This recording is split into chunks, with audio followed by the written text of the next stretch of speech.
Hello everyone, सबैजनालाई नमस्ते। I hope तपाईँहरू सन्चै हुनुहुन्छ होला। आज म एउटा सानो भ्लग लिएर आएको छु कि हामी धेरै दिन अगाडिदेखि चाहिँ कहाँ घुम्न जाने त समय, किनभने गर्मी बढिरहेको थियो, त्यो सँगसँगै हामी फ्रेस हुन कतै जाउँ न त भन्ने दिदीबहिनीको प्लान थियो हो। अनि आज चाहिँ खासै टाढा चाहिँ नजाने, यतै कतै अलिकति रमाइलो ठाउँ भन्ने हिसाबले चाहिँ हामीले मनुचो दह जाने है त भन्ने प्लान बनाएर चाहिँ हामी हिँड्न थाल्यौँ। किनभने मैले भिडियो अगाडिदेखि नै स्टार्ट गरिनँ, किनभने यो बिच बाटोमा पुगिसकेको थियौँ। हामी यो साँखु हुँदै वज्रयोगिनी मन्दिरबाट अलिकति माथिबाट लेफ्ट साइडतिर लाग्यौँ हामी है। अनि बाटोहरू एकदम जिगज्याग भइरहेको थियो। हामी दुईवटा स्कुटर दुईवटा बाइक गएको थियो। अनि किनभने स्कुटरको लागि चाहिँ एकदम कठिनाइ नै थियो क्या, किनभने बाटो तपाईँले देखिहाल्नुभयो, यो त सिम्पल नै थियो, झन् योभन्दा माथि चाहिँ अलिकति गाह्रै थियो। अनि हामी चाहिँ रमाइलो गर्दै जसो तसो गयौँ, किनभने बाटो एकदम चिप्लो थियो है, जाडो थियो मौसम। जान्छु भनेर निक्लिने बित्तिकै पनि एकदम धेरै पानी परेर है, अनि तै पनि पानी रोकिएपछि हामी हिँड्यौँ। अनि यतातिर चाहिँ साँखु साइड नै हो है। अनि खेतीपातीहरू लगाएको देखिन्थ्यो, किनभने बारीमा कटेज बनाएर है तरकारीहरूको लागि हुनसक्छ। अनि अगाडि बाटो एकदम चिप्लो थियो नि त, त्यसले गर्दाखेरि दिदी झरिहाल्नु भयो। दिदी झर्नु भएपछि म पनि झर्छु भनेर लाग्यो। अनि हामी जसो तसो गरेपछि बाटो अप्ठ्यारो देख्दा आँतिरहेको थियो पनि थियो। अनि मैले झरे स्कुटर चाहिँ हालत हेर्नु न यस्तो थियो है। यो त नर्मल नै हो, किनभने माथि जाँदा झन् स्कुटर एकदम नाचिरहेको देखिरहनुहुन्छ। अनि त्यसपछि हामी चाहिँ लेफ्ट राइट है, त्यसपछि हामी चाहिँ हिँड्ने त्यतिर म चाहिँ कुरा गर्दै हामी चाहिँ अगाडि बढिहालेँ। चिसो थियो कि मौसम पनि। दिदीलाई मैले भनिहालेँ जाडो छ आज, ज्याकेट बोक्नु भनेर ज्याकेट लगाइराख्नु भएको थियो। अनि बाटो त खत्तमै थियो क्या, एकदमै धेरै।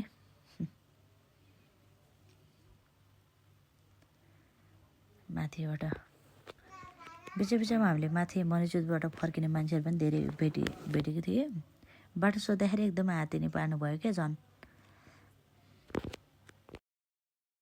पुग्नेछौँ काठमाडौँबाट धेरै टाढो त होइन, तर पनि बाटो अलिकति अप्ठ्यारो भइदियो क्या।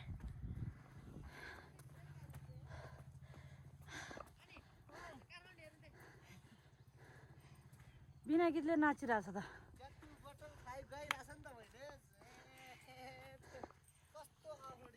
ल काठमाडौँ खासै उज्यालो चाहिँ छैन, अँध्यारो देखिरह, तै पनि यतिको मान त देखेँ।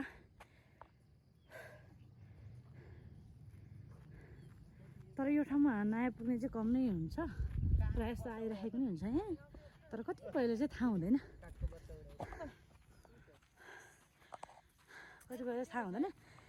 यदि आउनु भएको छैन भने एकचोटि आउनु। स्कुटरको लागि चाहिँ गाह्रै छ बाटो, तर आधी जति बाटो चाहिँ हिँड्नु नि पर्छ क्या, रमाइलो हुन्छ। बाइकहरू चाहिँ एकदम सजिलोसँगै आउँछ। अझै पनि कति 4 किलोमिटर छ होला है, 4-5 किलोमिटर त छ। ऊ जङ्गलहरू पार गर्नुपर्छ नि, 10-15 मिनट त हिँड्नुपर्छ हो। त्यही बाटो दुईवटा स्कुटर दुईवटा बाइक लिएर आएको हामीले चाहिँ। स्कुटरलाई अलिक गाह्रै पऱ्यो।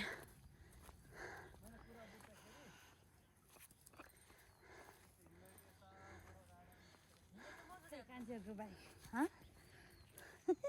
हिँडेछ।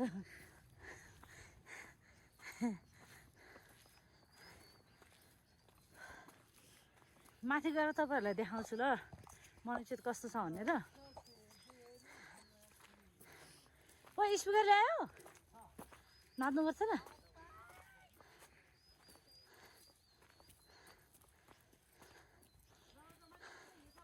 कसम माया लाग्यो यार स्कुटर दुइटाको त है।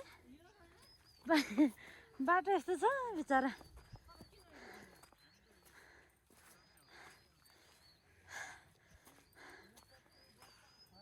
जङ्गल छ पुरा, घना जङ्गल। आमामा यस्तो बाग्लो। दिदी ठोट्ने कि के हो रे यो? हो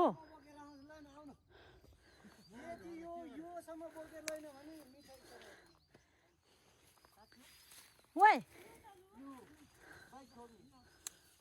ओ यहाँ हेर यो खान मिल्छ हो के कसम मिल्छ यो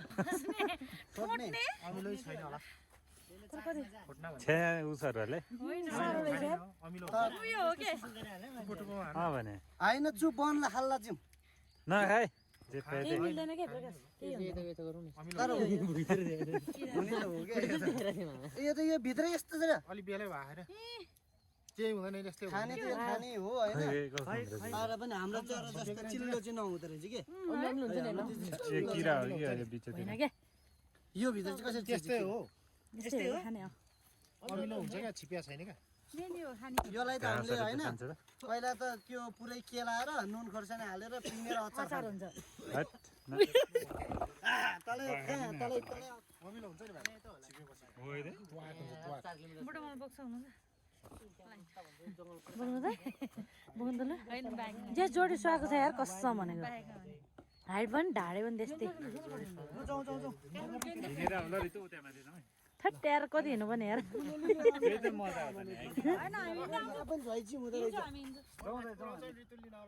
पर्दैन साथी हुन्छ हिँड्दै पर्दैन के हामी कहाँसम्म अरे माथिसम्म दिदी अब आइपुग्ला दिदी तपाईँ जानु नभए सक्दैन होला जानु तपाईँ हिँड्नुपर्छ भने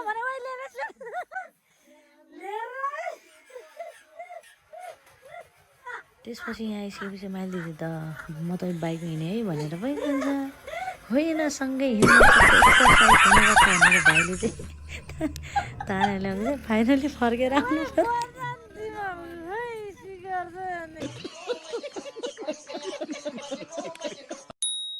झन्डै उम्किसक्यो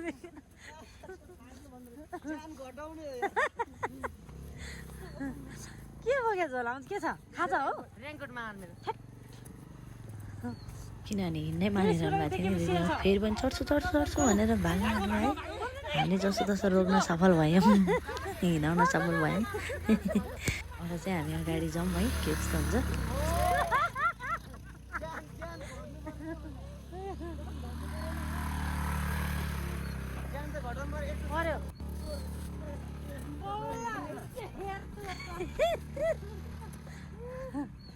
भनेको हिँड्नुपर्छ नि झन् मोटो मान्छे हामी पो नहिँड्ने नि हुन्छ है हामी पो अब हामीलाई त कागले लग्यो नि लग्नु सक्छ कागले लग्यो नि सक्छ होला हामीलाई अब यहाँ बज्छ नि त नि बच्छ के अन्त बजिहाल्छ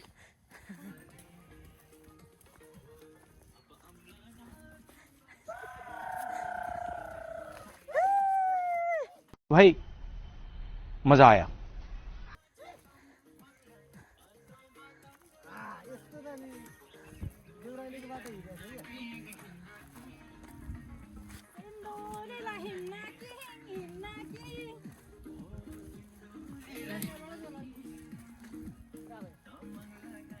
Everything.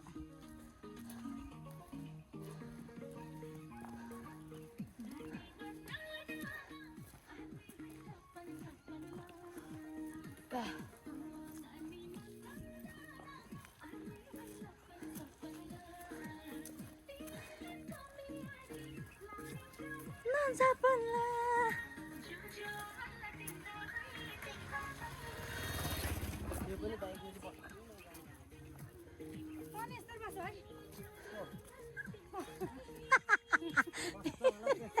कसरी अरे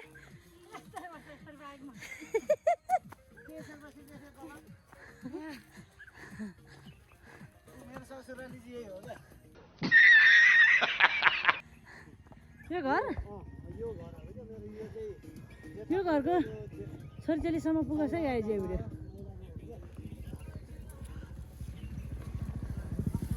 यो जग्गाहरू सबै मेरो नाममा गरिदिन्छ कौन है ये लोग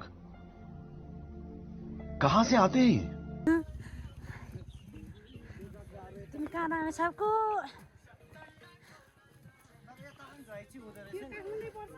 के हुँदो रहेछ त्यसको कुरा सुन्नु न झैँची हुने रहेछ अरे काठमाडौँ पर्छ नि हो काट्नुपर्छ डिकीमा हाल्नु दिदी अब त्यो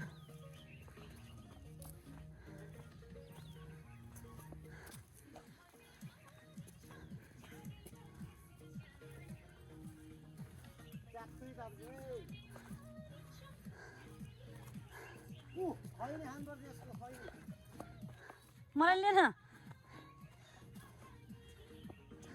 खैनी खाने दिदी मिठो हुन्छ क्या माडेर यस्तो भन्नु भयो आइज ल यसको च्याप्ने हो अनि डल्ला डल्ला पारेर ल तैबाट सुरु गरौँ न त्यहीबाट सुरु गर न ओठमा हाल्ने माछाले यता घाँसले माडेर हाल न यसरी चपाएर मारिदियो तिनीहरूलाई नि दिउँ न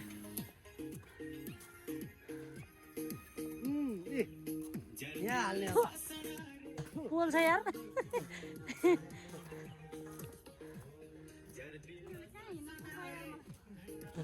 ज्यान एक्सर्साइज हुन्छ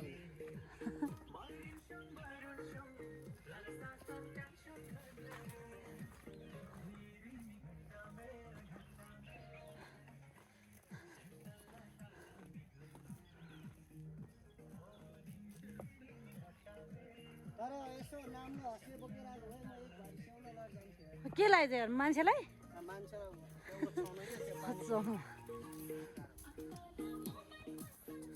खाने खाने ब्रो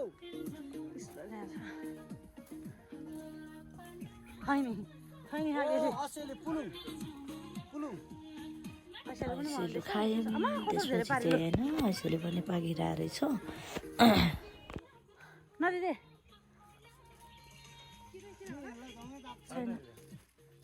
ठ्याक्क नि हामीलाई गाउँ रङ्गन दाब दिन्छु नि हुँदैन अब त आइपुगिहाल्यो जम्मा नि आङमा जाउँ लु जाऊँ अब चाहिँ तान्नु लाग्यो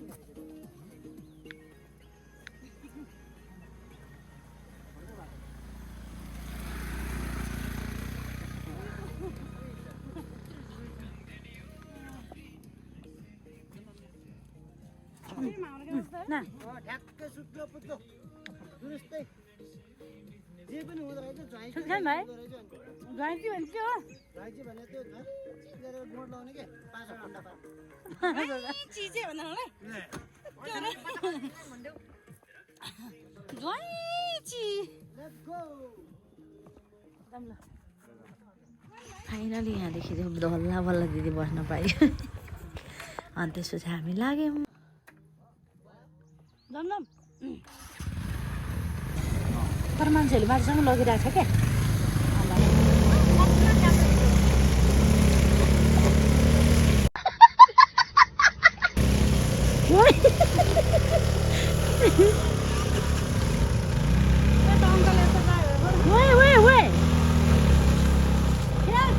हेल्प गर्दैन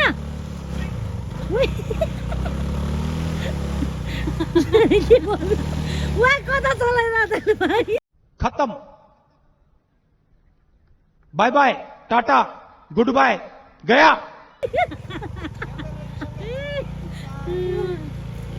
कता चलाएको तैँले स्कुटर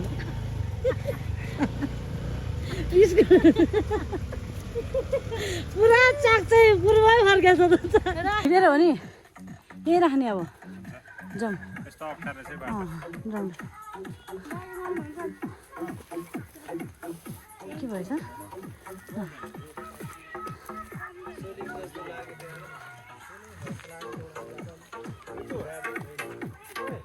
हजुर किन चाहिएर गर्छ सबजना रोक्नु हो ए मनिसोट जाने बाटो यहीँबाट हो क्या नल्याउनु ल्याउँदैन के ल्याउँदैन ए मनिसोट जाने बाटो के यतैमा लैजाउँ हो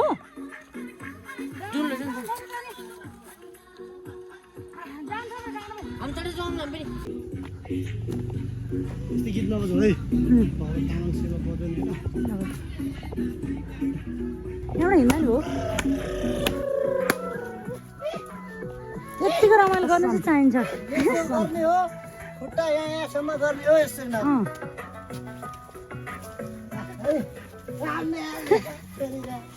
जाऊ न जाऊ ओ नाइस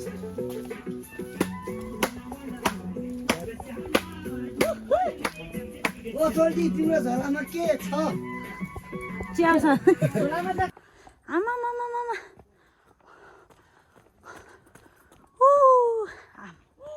वाउ यहाँ आइपुग्दाखेरि चाहिँ सबै उसहरू मेट्यो यो त एउटा चौर हो क्या पिकनिक स्पट जस्तो थियो पहिला चाहिँ अहिले चाहिँ आमा तर हामीले नजानेको नि दिदी यस्तो लिएर आउनु पर्ने थियो नि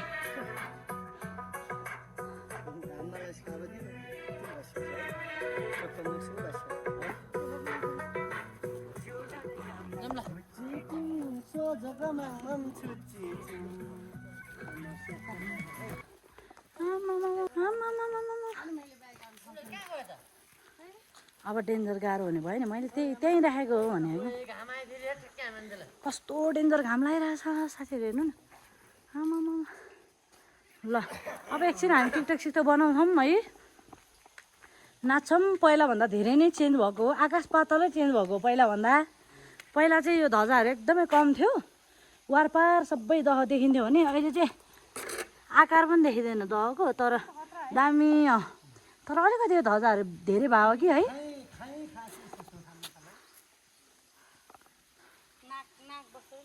ल कस्तो दामी ल तिमीले एक्सपेक्टेसन गरेको थियो यस्तो छ भनेर थिएन यतिमान थिएन क्या टिकटकमा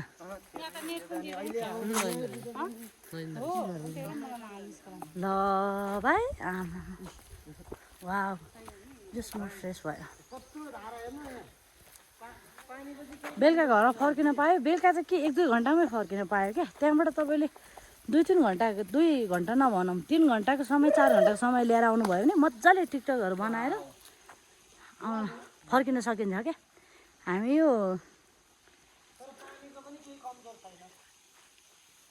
टिकटक बनाएर चाहिँ होइन त्यसपछि हामी रमाइलो गरौँ अनि त्यसपछि फोटो भिडियो के लियो धेरै टाइम भन्ने ठाउँ छ एकदम राम्रो कि हामी ढिला नै आइपुग्यौँ अहिले धेरै नै राम्रो बनाएको हो पहिला चाहिँ यो अलिकति खुल्ला थियो आजको भिडियो चाहिँ यति नै हजुरहरूले हेरेर साथ दिनुभयो त्यसको लागि धेरै धेरै धन्यवाद बाई बाई